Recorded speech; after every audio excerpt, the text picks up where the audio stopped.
வணக்கம். இது ஐபிசி தமிழின் பிரதான செய்திகள். செய்திகளோடு நான் லக்ஷனா யாதவன். முதலில் தலைப்புச் செய்திகள். யாழ் பண்டத்தரிப்பு ராணுவ முகாம் சண்டிலிப்பாய் பிரதேச செயலாளரிடம் கையளிப்பு. நாடாளுமன்ற பிரதிச் செயலாளர் நாயக பதவி அடிப்படை தகுதிகள் குறைக்கப்பட்டு ஆட்சேர்ப்பு. 4 லட்சத்தை தாண்டிய தங்க விலை இலங்கை மக்களுக்கு பேரதிர்ச்சி. தன்னைத்தானே துப்பாக்கியால் சுட்ட ராணுவ அதிகாரி யாழில் சம்பவம். டெங்கு நோய் காரணமாக பதிவான முதல் மரணம் தேசிய டெங்கு கட்டுப்பாட்டு பிரிவு எச்சரிக்கை. திருகோணமலை புத்தர் சிலை விவகாரம் ஹசப்ப தேரருக்கு மேலும் விளக்கமறியல் நீடிப்பு. ரணிலுக்கு நெருக்கமானவரை கைது செய்ய போலீசார் வலைவீச்சு, புலனாய்வுத்துறை அதிகாரிகள் தேடுதல். அறகலிய போராட்ட விவகாரம் கோட்டாபய ராஜபக்ஷ உள்ளிட்டோருக்கு நீதிமன்றம் உத்தரவு. டித்வாவினால் பாதிக்கப்பட்டோருக்கு கடனுதவி வெளியானது சுற்றறிக்கை. தொடர்பான விரிவான செய்திகள்.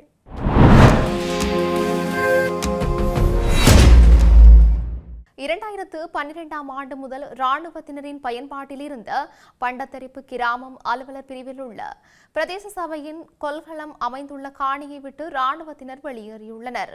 குறித்த காணியானது இன்று புதன்கிழமை சண்டிலிப்பாய் பிரதேச செயலாளரிடம் உத்தியோகபூர்வமாக கையளிக்கப்பட்டது. இவ்வாறு அங்கிருந்து வெளியேற்றப்பட்ட ராணுவத்தினர் அராலி ராணுவ முகாமுக்கு மாற்றப்பட்டுள்ளனர். கடந்த சில தினங்களுக்கு முன்னர் சுழிபுரம் பகுதியில் இருந்த ராணுவ முகாமும் அகற்றப்பட்டு அங்கிருந்த ராணுவத்தினர் சங்கானையில் உள்ள ராணுவ முகாமுக்கு மாற்றப்பட்டமை குறிப்பிடத்தக்கது. நாடாளுமன்ற பிரதி செயலாளர் நாயகம் பதவிக்கு ஆட்களை இணைத்துக் கொள்வதற்காக நிர்ணயிக்கப்பட்டுள்ள குறைந்தபட்ச தகுதிகள் குறைக்கப்பட்டே நாடாளுமன்ற பிரதி செயலாளர் நாயகம் ஆட்சேர்ப்பு செய்யப்பட்டுள்ளார். நாடாளுமன்ற பிரதி செயலாளர் நாயகம் பதவிக்கு ஆட்சேர்ப்பு செய்ய பல அடிப்படை கல்வி தகுதிகள் பூர்த்தி செய்யப்பட வேண்டும். பல்கலைக்கழக மானியங்கள் ஆணைக்குழுவால் அங்கீகரிக்கப்பட்ட பல்கலைக்கழகத்தில் சட்ட இளங்கலை பட்டம் மற்றும் பல தொழில்முறை தகுதிகள் உள்ளடக்கப்பட்டுள்ளன. தொழில்முறை தகுதிகளின் முக்கிய நிபந்தனை உச்சநீதிமன்றத்தில் சிரேஷ்ட சட்டத்தரணியாக குறைந்தபட்சம் 10 ஆண்டுகள் பணியாற்றியிருக்க வேண்டும். மேலும் பொது அல்லது தனியார் துறையில் அங்கீகரிக்கப்பட்ட கல்வி நிறுவனத்தில் மனிதவள முகாமைத்துவம், பொது நிர்வாகம், வணிக மேலாண்மை போன்ற எந்த ஒரு துறையிலும் சிரேஷ்ட பதவியில் குறைந்தது 10 ஆண்டுகள் பொறுப்புகளை வகித்திருக்க வேண்டும். மேலும் முதுகலை பட்டம் பெற்றிருத்தல், சட்டமாதிபர் திணைக்களத்தில் அனுபவம் வாய்ந்த அதிகாரியாக இருத்தல், அரசியலமைப்பு சட்டம் மற்றும் நாடாளுமன்ற பணிகள் குறித்து சிறந்த அறிவு பெற்றிருத்தல், அரசு நிர்வாகம் மற்றும் நிதிமுறைகள் பற்றிய புரிதல் பெற்றிருத்தல், சர்வதேச உறவுகளில் அனுபவம் ஆகியவை சிறப்பு தகுதிகளாக கொண்டிருக்க வேண்டும். இருப்பினும் சமிந்தகுமார குலரத்ன இந்த பதவிக்கு பொருத்தமான எந்த அடிப்படை கல்வி தகுதிகளையும் பூர்த்தி செய்திருக்கவில்லை. இவர் ஜனாதிபதி மஹிந்த ராஜபக்ஷவின் நிர்வாகத்தில் அரசியல் பதவிகளை மட்டுமே வகித்துள்ளார் என்பதும் தெரியவந்துள்ளது. இலங்கையில் இன்றைய நிலவரப்படி 1 அவுன்ஸ் தங்கத்தின் விலையானது 16,18,848 ரூபாவாக பதிவாகியுள்ளது. கடந்த சில மாதங்களாக தங்கத்தின் விலையானது சற்று ஏற்ற இறக்கத்துடன் காணப்படுகின்றது. இந்த நிலையில் தற்போது தங்கத்தின் விலையானது சடுதியான ஒரு மாற்றத்தை பதிவு செய்துள்ளது. இதன் அடிப்படையில் 24 கேரட் தங்க கிராம் 57,110 ரூபாவாக பதிவாகியுள்ளது. அதேவேளை 24 கேரட் தங்க பவுன் 4,56,850 ரூபாவாக பதிவாகியுள்ளது. அதேபோல 22 கேரட் தங்க கிராம் 52,360 ரூபாவாக பதிவாகியுள்ளது. 22 கேரட் தங்க பவுன் 4,18,850 ரூபாவாக பதிவாகியுள்ளது. 21 கேரட் தங்கம் 1 கிராமின் விலை 49,980 ரூபாவாக பதிவாகியுள்ளது. 21 கேரட் தங்க பவுன் இன்றைய தினம் 3,99,800 ரூபாவாக பதிவாகியுள்ளமை குறிப்பிடத்தக்கது. யாழில் தன்னைத்தானே துப்பாக்கியால் சுட்டுக் கொண்ட ராணுவ அதிகாரி ஒருவர் படுகாயமடைந்த நிலையில் வைத்தியசாலையில் அனுமதிக்கப்பட்டுள்ளார். இந்த சம்பவம் யாழ் சாவகச்சேரி தம்பு தோட்டத்தில் அமைந்துள்ள 523வது ராணுவ படைப்பிரிவு முகாமில் இடம்பெற்றுள்ளது. குறித்த சம்பவம் இன்று காலை 6 மணியளவில் இடம்பெற்றதாக தெரிவிக்கப்படுகின்றது. குருநாகல் பிரதேசத்தைச் சேர்ந்த 32 வயதுடைய HMWP பண்டார என்ற அதிகாரியே இவ்வாறு படுகாயமடைந்துள்ளார். வயிற்றுப் பகுதியில் படுகாயமடைந்த ராணுவ அதிகாரி சாவகச்சேரி ஆதார வைத்தியசாலையில் அனுமதிக்கப்பட்டு மேலதிக சிகிச்சைகளுக்காக யாழ் போதனா வைத்தியசாலைக்கு மாற்றப்பட்டுள்ளார். இந்நிலையில் துப்பாக்கிச் சூட்டுக்கான காரணம் அறியப்படாத நிலையில் விசாரணைகள் இடம்பெற்று வருவதாக தெரிவிக்கப்படுகின்றது. இலங்கையில் 56 சுகாதார வைத்திய அதிகாரி பிரிவுகள் டெங்கு அதிக ஆபத்துள்ள மண்டலங்களாக அடையாளம் காணப்பட்டுள்ளதாக தேசிய டெங்கு கட்டுப்பாட்டு பிரிவு தெரிவித்துள்ளது. இந்த ஆண்டு டெங்கு நோய் காரணமாக முதல் மரணம் பதிவாகியுள்ளது. அதன்படி இந்த ஆண்டு இதுவரை நாடு முழுவதும் 6,752 டெங்கு நோயாளிகள் பதிவாகியுள்ளனர். இது கடந்த ஆண்டு ஜனவரியில் பதிவான 4,970 நோயாளர்களுடன் ஒப்பிடும்போது குறிப்பிடத்தக்க குறிப்பிடத்தக்க அதிகரிப்பாகும். இதன்படி மேல் மாகாணத்தில் அதிக எண்ணிக்கையிலான நோயாளிகள் பதிவாகியுள்ளனர். இதில் 3149 நோயாளிகள் உள்ளனர். கொழும்பு மாவட்டத்தில் 1662 பேரும், கம்பஹா மாவட்டத்தில் 983 பேரும், கொழும்பு மாநகர சபை பகுதியில் 524 பேரும் பதிவாகியுள்ளனர். சமீபத்திய பாதகமான வானிலை காரணமாக நுளம்பு இனப்பெருக்கத்திற்கு சாதகமான சூழல் உருவாக்கப்படுவது நோயாளிகளின் எண்ணிக்கை அதிகரிப்பதற்கு ஒரு முக்கிய காரணம் என்று தேசிய டெங்கு கட்டுப்பாட்டு பிரிவு தெரிவித்துள்ளது.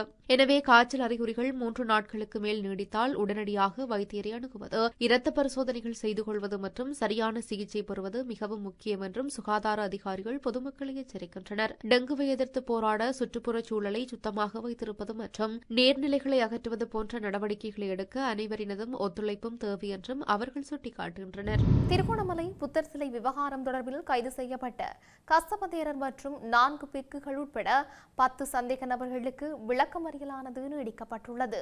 குறித்த வழக்கு இன்று விசாரணைக்கு எடுத்துக் கொள்ளப்பட்ட நிலையில் மேற்படி உத்தரவு பிறப்பிக்கப்பட்டுள்ளது. இதன்படி கைது செய்யப்பட்டவர்களுக்கு பிப்ரவரி 2ஆம் தேதி வரை விளக்கமறியல் நீடிக்கப்பட்டுள்ளது.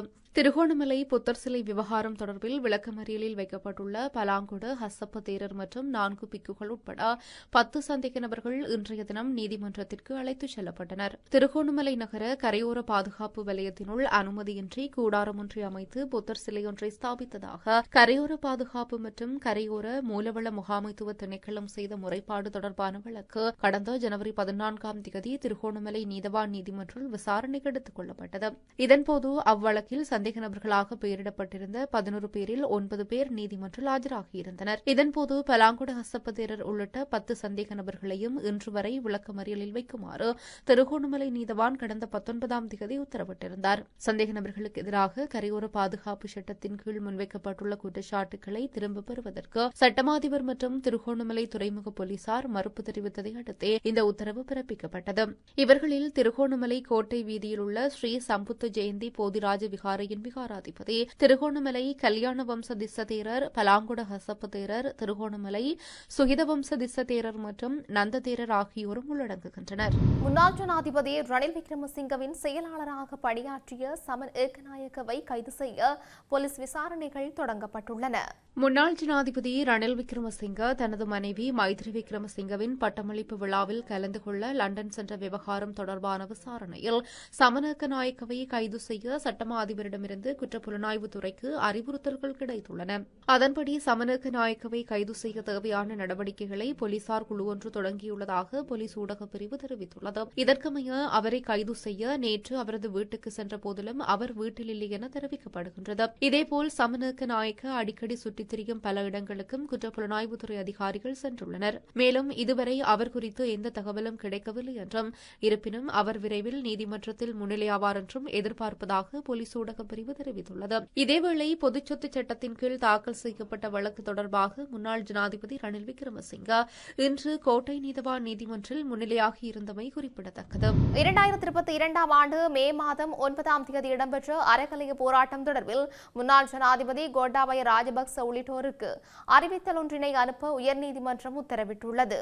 2022ஆம் ஆண்டு மே மாதம் 9ஆம் தேதி அறக்கலைய போராட்டத்தை தொடர்ந்து இடம்பெற்ற வன்முறைகளின் போது வீடுகள் தீக்கிரையாக்கப்பட்டமைக்காக சட்டவிரோதமான முறையில் இழப்பீடு பெற்ற முன்னாள் அமைச்சர்களிடமிருந்து அந்த பணத்தை மீளப் பெறுமாறு கோரி அடிப்படை உரிமை மனு ஒன்று தாக்கல் செய்யப்பட்டது. இதையடுத்து இந்த மனுவில் பிரதிவாதிகளாக குறிப்பிடப்பட்டுள்ள முன்னாள் ஜனாதிபதி கோட்டாபய ராஜபக்ஷ உள்ளிட்டோருக்கு இது தொடர்பான அறிவித்தல் அனுப்புமாறு உயர்நீதிமன்றம் இன்று மனுதாரர் தரப்பு சட்டத்தரணிகளுக்கு பணிப்புரை விடுத்துள்ளது. இதன்படி முன்னாள் ஜனாதிபதி கோட்டாபய ராஜபக்ஷ, முன்னாள் பாதுகாப்பு செயலாளர் ஓய்வு பெற்ற மேஜர் ஜெனரல் ஹமல் குணரத்ன, முன்னாள் போலீஸ் மா அதிபர் CD விக்ரமரத்ன மற்றும் முன்னாள் கடற்படை தளபதி நிசாந்த உலுக்கேதன்ன ஆகியோருக்கு இந்த அறிவித்தலை அனுப்ப நடவடிக்கை எடுக்குமாறு நீதிமன்றம் உத்தரவிட்டுள்ளது.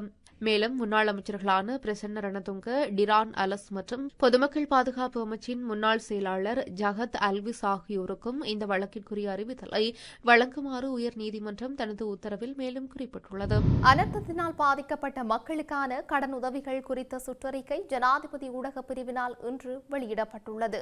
இந்நிலையில் பாதிக்கப்பட்ட தமது வர்த்தகங்களை மீண்டும் ஆரம்பிக்க தேவையான பணி மூலதனத்திற்காக புதிய கடன் வசதியும் மேலும் முதலீடு தேவைப்படும் வர்த்தகங்களுக்கு கடன் வசதியும் திரைசேரியால் ஆரம்பிக்கப்பட்டுள்ளன. இதன் அடிப்படையில் பாதிக்கப்பட்ட வர்த்தகங்களை மீண்டும் தொடங்க 3% வட்டி விகிதத்தில் பணி மூலதனமாக 2,50,000 ரூபாய் முதல் 25 மில்லியன் ரூபாய் வரை கடன்களை பெற வங்கி கட்டமைப்பு மூலம் வசதிகள் வழங்கப்பட்டுள்ளதுடன் கடன்களை 6 மாத கால அவகாசத்திற்கு உட்பட்டு 3 ஆண்டுகளில் திரும்பிச் செலுத்த வேண்டும் என்றும் தெரிவிக்கப்பட்டுள்ளது. வர்த்தக மீட்பு முதலீட்டு கடனாக பாதிக்கப்பட்ட தொழில் முயற்சியாளர்களுக்கு 25 மில்லியன் ரூபாய் வரை 5% வட்டியில் 12 மாத சலுகை காலத்துடன் 10 ஆண்டுகளில் திருப்பிச் செலுத்தக்கூடிய வகையில் வங்கிகள் மூலம் கடன்களை பெற தேவையான ஏற்பாடுகளும் செய்யப்பட்டுள்ளன. செய்திகள் நிறைவாக மீண்டும் தலைப்புச் செய்திகள். யாழ் பண்டத்தரிப்பு ராணுவ முகாம் சண்டிலிப்பாய் பிரதேச செயலாளரிடம் கையளிப்பு. நாடாளுமன்ற பிரதி செயலாளர் நாயக பதவி அடிப்படை தகுதிகள் குறைக்கப்பட்டு ஆட்சேர்ப்பு. 4 லட்சத்தை தாண்டிய தங்க விலை இலங்கை மக்களுக்கு பேரதிர்ச்சி. தன்னைத்தானே துப்பாக்கியால் சுட்ட ராணுவ அதிகாரி யாழில் சம்பவம். டெங்கு நோய் காரணமாக பதிவான முதல் மரணம் தேசிய டெங்கு கட்டுப்பாட்டு பிரிவு எச்சரிக்கை. திருகோணமலை புத்தர் சிலை விவகாரம் ஹசப்ப தேரருக்கு மேலும் விளக்கமறியல் நீடிப்பு. ரணிலுக்கு நெருக்கமானவரை கைது செய்ய போலீசார் வலைவீச்சு புலனாய்வுத்துறை அதிகாரிகள் தேடுதல். அறகலிய போராட்ட விவகாரம் கோட்டாபய ராஜபக்ஷ உள்ளிட்டோருக்கு நீதிமன்றம் உத்தரவு. டெத்வாவினால் பாதிக்கப்பட்டோருக்கு கடனுதவி வெளியானது சுற்றறிக்கை. இத்துடன் ஐபிசி தமிழின் பிரதான செய்திகள் நிறைவு பெற்றன. செய்திகளை உடனுக்குடன் அறிந்து கொள்ள ஐபிசி தமிழ் என்ற நமது யூடியூப் பக்கத்தினூடாக இணைந்திருங்கள். வணக்கம்.